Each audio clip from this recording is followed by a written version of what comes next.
नमः शिवाय भगवान, नमः शिवाय, नमः शिवाय। पर्णों के वाच्यार्थ रूप सदाशिव के स्वरूप का ध्यान, वर्णाश्रम धर्म के पालन का महत्व, ज्ञानमयी पूजा, संन्यास के पूर्वागभूत, नांदी श्राद्ध एवं भ्रम यज्ञ आदि का वर्णन। वीडियो को लास्ट तक सुने, अच्छी लगे तो कमेंट भी करें, सब्सक्राइब भी, और वीडियो को शेयर जरूर करें और भगवान शिव का आशीर्वाद प्राप्त करें। नमः शिवाय। श्री सकंद ने कहा कि महाभागे मुनीश्वर वामदेव, तुम्हें साधुवाद है, क्योंकि तुम भगवान शिव के अत्यंत भक्त हो और शिव तत्वों के ज्ञाताओं में सबसे श्रेष्ठ हो। तीनों लोकों में कहीं कोई ऐसी वस्तु नहीं है जो तुम्हें ज्ञात न हो, तथापि तुम लोक पर अनुग्रह करने वाले हो, इसलिए तुम्हारे समक्ष इस विषय का वर्णन करूंगा। इस लोक में जितने जीव हैं वे सब नाना प्रकार के शास्त्रों से मोहित हैं। परमेश्वर की अति विचित्र माया ने उन्हें परमार्थ से वंचित कर दिया है। अतः पर्णों के वाच्यार्थभूत साक्षात महेश्वर को वे नहीं जानते। वे महेश्वर ही सगुण निर्गुण तथा त्रिदेव के जनक ब्रह्मा परमात्मा हैं। मैं अपना दाहिना हाथ उठाकर तुमसे शपथ पूर्वक कहता हूँ कि यह सत्य है, सत्य है, सत्य है। मैं बारंबार इस सत्य को दोहराता हूँ कि पर्णों के अर्थ साक्षात शिव ही हैं। श्रुतियों, स्मृति, शास्त्रों, पुराणों तथा आगमों में प्रधानता उन्हीं को पर्णों का वाच्यार्थ बताया गया है, जहाँ से मन सहित वाणी उस परमेश्वर को न पाकर लौट आती है। जिसके आनंद का अनुभव करने वाला पुरुष किसी से डरता नहीं। ब्रह्मा, विष्णु तथा इंद्र सहित यह संपूर्ण जगत भूतों और इंद्रिय समुदाय के साथ सर्वप्रथम जिससे प्रकट होता है, जो परमात्मा स्वयं किसी से और कभी भी उत्पन्न नहीं होता, जिसके निकट विद्युत, सूर्य और चंद्रमा का प्रकाश काम नहीं देता, तथा जिसके प्रकाश से ही यह संपूर्ण जगत सब ओर से प्रकाशित होता है। वह परम ब्रह्मा परमात्मा संपूर्ण ऐश्वर्य से संपन्न होने के कारण स्वयं ही सर्वेश्वर शिव नाम धारण करता है।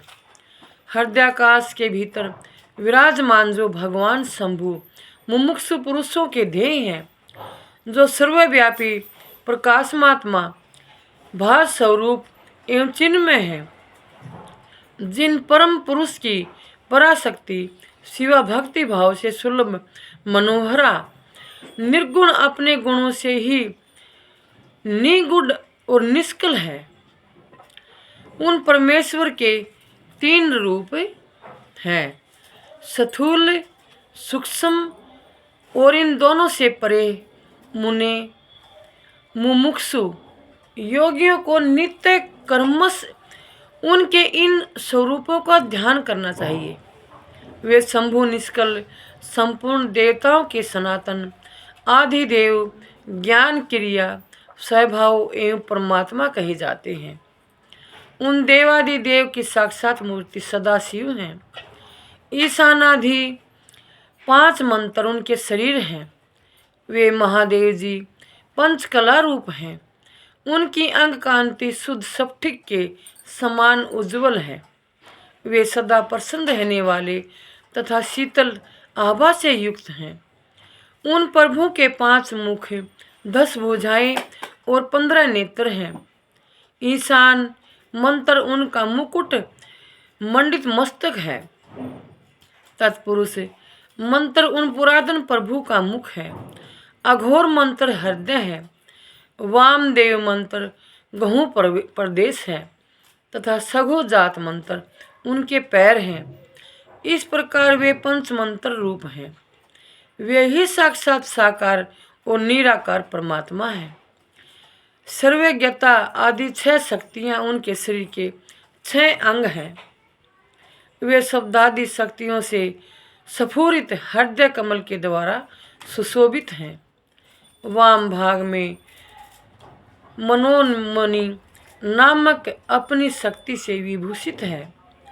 अब मैं मंत्र आदि 6 प्रकार के अर्थों को प्रकट करने के लिए जो अर्थोपन्यास की पद्धति है उसके द्वारा पर्णों के समष्टि और व्यष्टि संबंधी भावार्थ का वर्णन करूंगा, परंतु पहले उपदेश का क्रम बताना उचित है, इसलिए उसी को सुनो।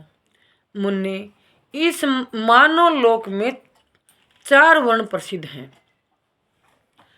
उनमें से जो ब्राह्मण, क्षत्रिय और वैश्य ये 3 वर्ण हैं, उन्हीं का वैदिक आचार से संबंध है। त्रिवर्णिकों की सेवा है, जिनके लिए सारभूत धर्म है। उन शूद्रों का वेदाध्ययन में अधिकार नहीं है।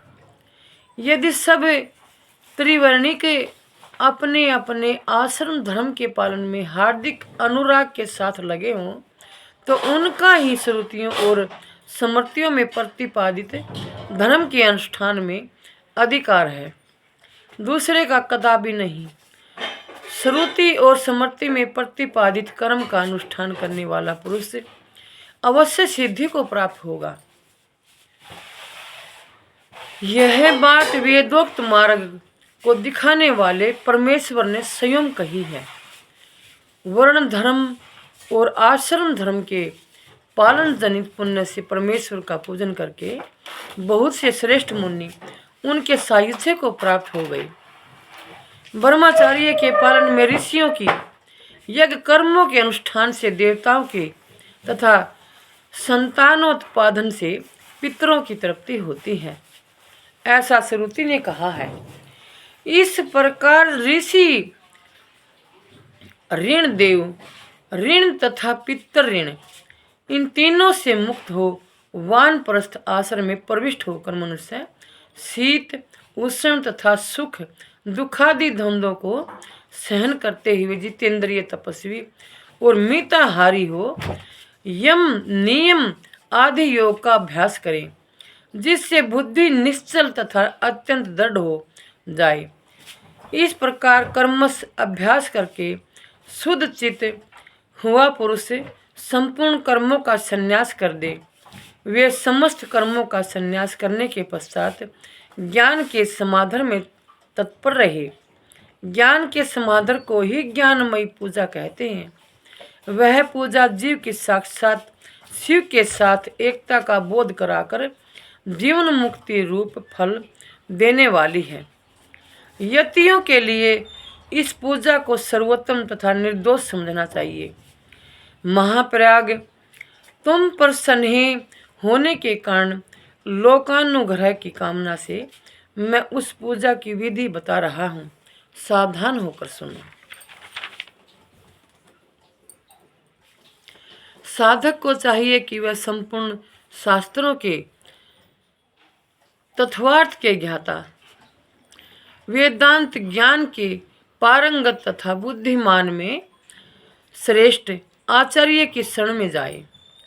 उत्तम बुद्धि से युक्त एवं चतुर साधक आचार्य के समीप जाकर विधि पूर्वक दंड प्रणाम आदि के द्वारा उन्हें यत्न पूर्वक संतुष्ट करे। फिर गुरु की आज्ञा ले वह 12 दिनों तक केवल दूध पीकर रहे। तदंतर शुक्ल पक्ष की चतुर्थी या दशमी को प्रत्येक काल विधिवत स्नान कर शुद्ध चित्त हुआ विद्वान साधक नित्य कर्म करके गुरु को बुलाकर शास्त्रोक्त विधि से नांदी श्राद्ध करे। नांदी श्राद्ध में विश्व देव की संख्या सत्य और वसु बताई गई है। परंतु प्रथम देव श्राद्ध में नांदी मुख देवता ब्रह्मा, विष्णु और महेश कहे गए हैं। दूसरे ऋषि श्राद्ध में उन्हें ब्रह्म ऋषि, देव ऋषि तथा राज ऋषि कहा गया है। तीसरे दिवस श्राद्ध में उनकी वसु, रुद्र और आदित्य संज्ञा बताई गई है। चौथे मनुष्य श्राद्ध में सनक आदि 4 मुनीश्वर ही नांदी मुख देवता हैं। पांचवें भूत श्राद्ध में 5 महाभूत नेत्र आदि 11 इंद्रिय समूह तथा जरायुज आदि चतुर्विध प्राणी समुदाय नांदी मुख माने गए हैं। छठे पितृ श्राद्ध में पिता, पितामह और परपितामह ये 3 नांदी मुख देवता हैं। सातवें मातृ श्राद्ध में माता, पितामही और परपितामही इन तीनों को नांदी मुख देवता बताया गया है। तथा 8वें आत्म श्राद्ध में आत्मा, पिता, पितामह और परपितामह ये 4 नांदी मुख देवता कहे गए हैं। माता महात्मक श्राद्ध में माता मह, परमाता मह और वृद्ध परमाता मह ये 3 नांदी मुख देवता सप्तनिक बताए गए हैं। प्रत्येक श्राद्ध में 2-2 ब्राह्मण करके जितने ब्राह्मण आवश्यक हों उनको आमंत्रित करे और संयम यत्न पूर्वक आचमन करके पवित्र हो उन ब्राह्मणों के पैर धोए। उस समय इस प्रकार कहे कि जो समस्त संपत्ति की प्राप्ति में कारण आई हुई आपत्ति के समूह को नष्ट करने के लिए धूमकेतु अग्नि रूप तथा अपार संसार सागर से पार लगाने के लिए सेतु के समान है, वे ब्राह्मणों की चरण धूलियाँ मुझे पवित्र करे।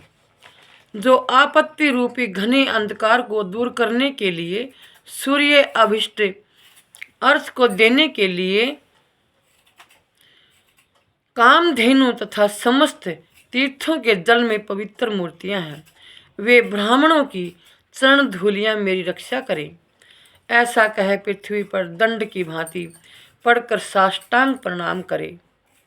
तत्पश्चात पूर्वाभिमुख बैठकर भगवान शंकर के युगल चरणारविंदों का चिंतन करते हुए दृढ़तापूर्वक आसन ग्रहण करे। हाथ में पवित्री ले शुद्ध हो नूतन यज्ञोपवीत धारण कर 3 बार प्राणायाम करे।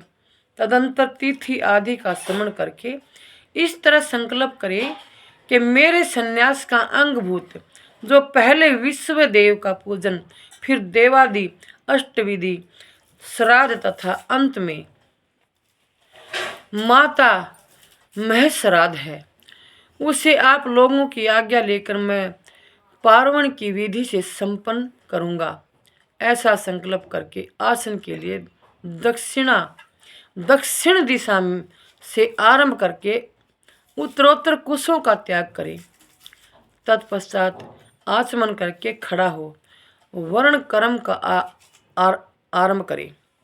अपने हाथ में पवित्री धारण करके 2 ब्राह्मणों के हाथों का स्पर्श करते हुए इस प्रकार कहे, विश्व देवार्थ भवंतो वर्णे भवोदया नांदी श्राद्धे अक्षण प्रसादनीय।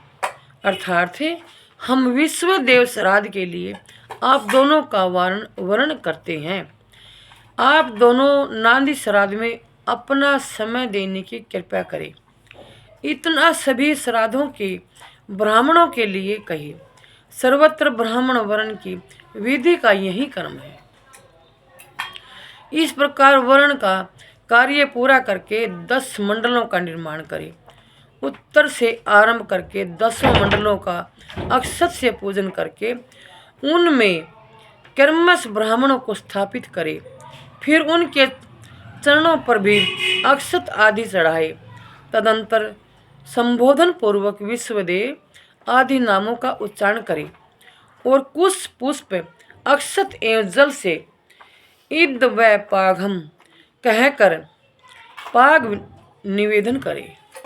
इस प्रकार पाग देकर स्वयं भी अपना पैर धो ले और उत्तराभिमुख हो आचमन करके एक एक श्राद्ध के लिए जो 2-2 ब्राह्मण कल्पित हुए हैं उन सब को आसनों पर बिठाए तथा यह कहे कि विश्व देव स्वरूप पश्य ब्राह्मण से इद मासनम, विश्व देव स्वरूप ब्राह्मण के लिए यह आसन समर्पित है।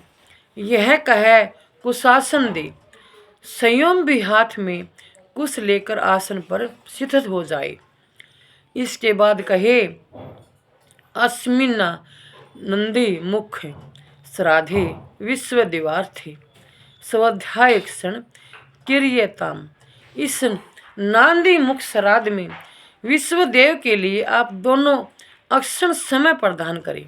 तदंतर प्रपांता भवंतो, आप दोनों ग्रहण करें। ऐसा कहे फिर वे दोनों श्रेष्ठ ब्राह्मण इस प्रकार उत्तर दे कि प्राप्नुयाओ, हम दोनों ग्रहण करेंगे। इसके बाद यजमान उन श्रेष्ठ ब्राह्मणों से प्रार्थना करे, मेरे मनोरथ की पूर्ति हो, संकल्प की सिद्धि हो, इसके लिए आप अनुग्रह करें। तत्पश्चात पद्धति के अनुसार आग्रह दे।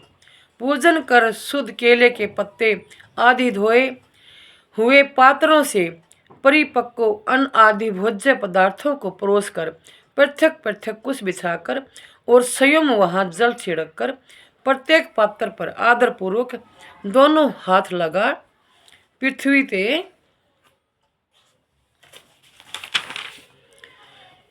ते पात्रम इत्यादि मंत्र का पाठ करें। वहां स्थित हुए देवता आदि का चतुर्थ्यंत उच्चारण करके अक्षत सहित जल ले स्वाहा बोलकर उनके लिए अन्न अर्पित करे और अंत में नय मम इस वाक्य का उच्चारण करे। सर्वत्र माता आदि के लिए भी अन्न अर्पणा की यही विधि है।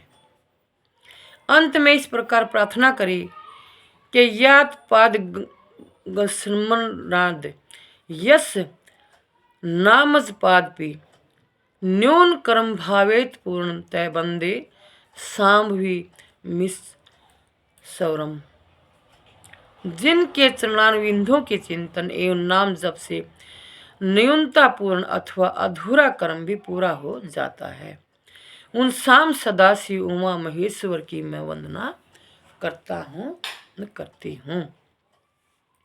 इसका पाठ करके कहे कि ब्राह्मणों, मेरे द्वारा किया हुआ यह नांदी मुख श्राद्ध यथोक्त रूप से परिपूर्ण हो, यह आप कहे। ऐसी प्रार्थना के साथ उन श्रेष्ठ ब्राह्मणों को प्रसन्न करके उनका आशीर्वाद ले और अपने हाथ में लिया हुआ जल छोड़ दे। फिर पृथ्वी पर दंड की भांति गिरकर प्रणाम करे और उठकर ब्राह्मणों से कहे, यह अन्न अमृत रूप हो। फिर उद्धार चेता साधक हाथ जोड़ अत्यंत प्रसन्नता पूर्वक प्रार्थना करे। श्री सुंदर सूक्त का चमकाध्याय सहित पाठ करे। नमः शिवाय। अगली वीडियो में देखिए बाकी।